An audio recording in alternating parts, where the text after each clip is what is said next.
Mga kapuso, kung babiyahe, tiyaking nasa kondisyon ng inyong sasakyan, pati na ang magmamaneho.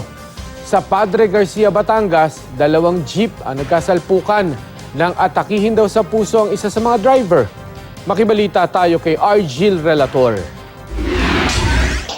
Nahagip sa CCTV ang banggaan ng 2 jeep sa Padre Garcia, Batangas. Nadamay sa aksidente ang 2 owner-type jeep at isang van na nakaparada sa gilid ng kalsada. Dead on arrival sa ospital ang driver ng jeep na si Noel Guerres, habang sugatan naman ang 5 iba pa, kabilang isa pang driver. Sa inisyal na investigasyon, nawala ng kontrol sa manibela si Guerres at kinain ang linya ng kasalubong na jeep, kaya nagsalpukan ang 2. Sa pagsusuri ng mga doktor, posibleng natake sa puso si Guerres, kaya nawalan ito ng kontrol sa sasakyan.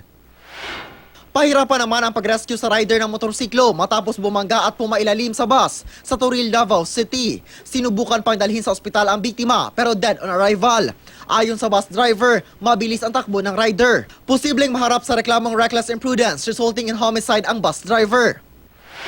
Sugatan ang isang babae matapos bumangga sa puno ang sinasakyang SUV sa Curimaw, Ilocos Norte. Base sa investigasyon, habang paakyat sa kalsada ang SUV, biglang pumutok ang gulong sa likod nito. Dumaos-dos pababa ang sasakyan at nagpaikot-ikot hanggang sa bumangga sa puno. Agad namang responde ang mga pulis at itinakbo sa ospital ang biktima.